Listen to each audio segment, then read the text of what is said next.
Hey everyone, कैसे हैं आप सब। तो आज की इस वीडियो में मैं आप सभी बच्चों को एफओआईपी सेमेस्टर 2 2023 से 27 सेशन में आप सभी बच्चे पढ़ रहे हैं। और आप सभी बच्चों बीए बीएससी बीकॉम आप जिस भी स्ट्रीम से बिलोंग करते होंगे तो आप सभी बच्चों का नया एग्जाम पैटर्न प्लस आप सभी बच्चों को सब्जेक्ट कॉम्बिनेशन समझना जरूरी है। आप जिस भी यूनिवर्सिटी में पढ़ते हैं उससे कोई फर्क नहीं पड़ता। आप सभी यूनिवर्सिटी में ये बेसिकली अप्लाई होगा, सारा का सारा नियम, क्योंकि आप सभी बच्चों को सेमेस्टर 2 में कुछ कुछ यहाँ पर नए रूल्स ऐड किए गए हैं। तो क्या है ये नए रूल्स, आइए जानेंगे आज की वीडियो में। पूरा वीडियो लास्ट देखिएगा। वीडियो पसंद आए तो वीडियो को लाइक करिएगा, चैनल पर अगर न्यू आए तो सब्सक्राइब करिएगा, साथ में बेल आइकन पे क्लिक कर लीजिएगा ताकि इसी प्रकार पल पल की हर वीडियो नोटिफिकेशन आपको मिलता रहे। डिस्क्रिप्शन बॉक्स में टेलीग्राम, फेसबुक, ट्विटर, इंस्टा सभी का लिंक अवेलेबल है। जहां फॉलो करना चाहे फॉलो कर सकते हैं। सिर्फ किसी प्रकार अपडेट आएगा शेयर किया जाएगा। लिंक कुछ पूछना रहे तो फेसबुक और इंस्टाग्राम में वहां पे जो भी पूछना रहेगा आप हमसे पूछ सकते हैं। तो चलिए वीडियो को हम शुरू करते हैं। अब आप सभी बच्चे यहाँ पर कुछ लिखे हुए देख सकते हैं। ये है क्या, पहले समझिए। आप सभी बच्चे ग्रेजुएशन कर रहे होंगे तो ग्रेजुएशन आपको मालूम होगा कि आप बीए कर रहे होंगे, यानी बैचलर ऑफ आर्ट्स होगा, बैचलर ऑफ साइंस हो सकती है जिसे बीएससी कहा जाता है, फिर बैचलर ऑफ कॉमर्स। तीन कैटेगरी में बेसिकली हम लोग ग्रेजुएशन को बांटते हैं। इसमें कोई बच्चा वोकेशनल का भी होगा तो उसको बीबीए या बीसी का नाम से जाना जाता है, ठीक है।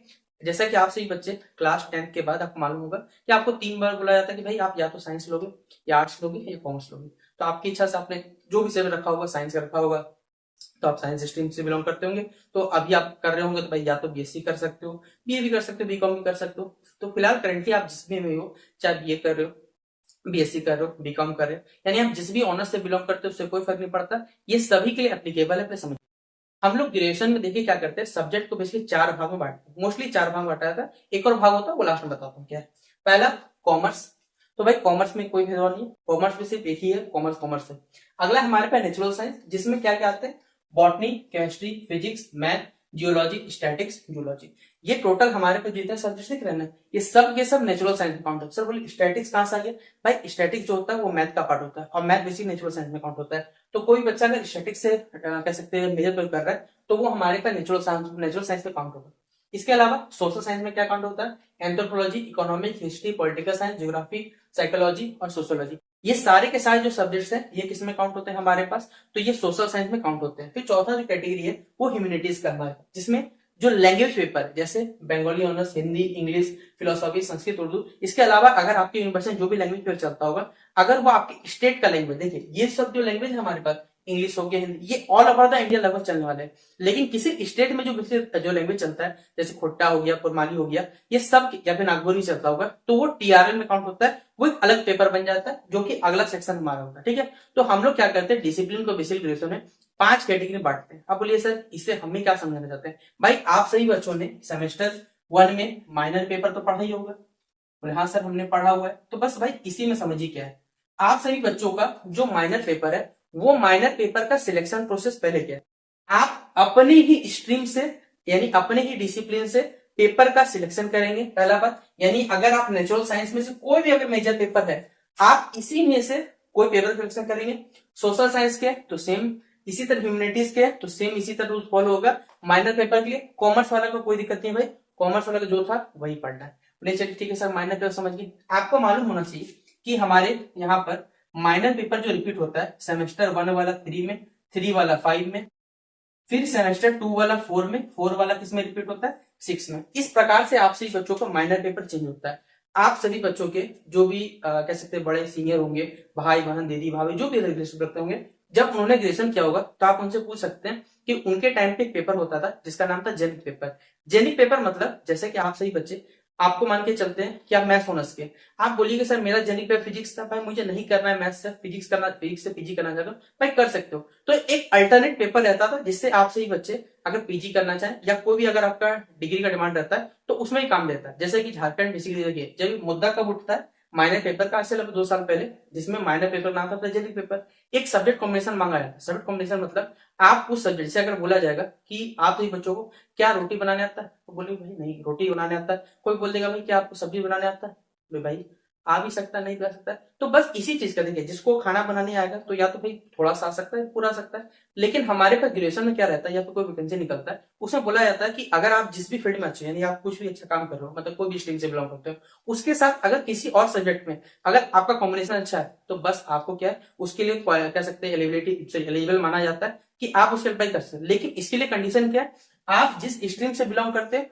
उसी स्ट्रीम का कोई एक सब्जेक्ट होना चाहिए, वो सबसे ज्यादा जरूरी होता है। और सबसे जरूरी बात पता क्या है, आप सभी बच्चों को मालूम होगा, जैसे हमने आपको बताया कि भाई 3 स्ट्रीम में बांटते हैं हम लोग, आर्ट्स साइंस कॉमर्स में। फिर ग्रेजुएशन को टोटल 4 भाग में डिसिप्लिन में बांट दिया था हमारे पास। इसमें आप सही बच्चे, आप जिस भी डिसिप्लिन से बिलोंग करते हो, उसी डिसिप्लिन में से कोई एक पेपर आपको अपने क्या करना है, ग्रेजुएशन में रखना है। पहला पेपर जो कि हमारा सेमेस्टर, ये फर्स्ट पेपर जो रखिएगा, जो कि अपने ही इस डिसिप्लिन से होगा, वो 1 में, 3 में, 5 में रिपीट करिएगा। और जो सेकेंड पेपर होगा वो आप सभी बच्चों का किसमें रिपीट होगा बच्चों, तो याद रखिएगा 2 में, 4 में, 6 में। अब आप सही बच्चों को यूनिवर्सिटी में बोला जाएगा कि या तो आप डिसिप्लिन में रखिए या वोकेशनल रखिएगा। अब सर वोकेशनल क्या होता है, देखिए वोकेशनल में जो technical degree, basically bachelor in computer science, BBA होता है, ये सब डिग्री काउंट होता है। लेकिन बोलिएगा सर अगर हम इसे रखते हैं तो हमें क्या लाभ होता है। पहला बात भाई, ग्रेजुएशन है, प्रॉफिट जितने हमारी यूनिवर्सिटीज है भाई, यहाँ पर कभी भी जान लीजिए कि आपको प्रॉफिटेबल काम नहीं मिलेगा। आप सोचिएगा कि यहाँ से निकल के आपको कोई बड़ा कॉलेज मिलेगा, ये मिलेगा, भाई ऐसा हायरिंग करने नहीं आता। कोई इंजीनियरिंग कॉलेज नहीं है या बड़े बड़े यूनिवर्सिटी कॉलेज जो आपको लेके जाएंगे, आपको खुद अपने मेहनत से कुछ ना कुछ पाना पड़ता है। तो आप कुछ भी रख लीजिए हमारे यहाँ पे, उससे कोई फर्क नहीं पड़ता, चाहे आप डिसिप्लिन से रख लो भाई, आप वोकेशनल रख लो। आपका कॉलेज वाला बोलता है वोकेशनल तो रख लीजिए, मुझे कोई दिक्कत नहीं, लेकिन सिलेबस देख के रखिए, क्योंकि वोकेशनल का जो सिलेबस रहता है वो थोड़ा सा अलग रहता है डिसिप्लिन से।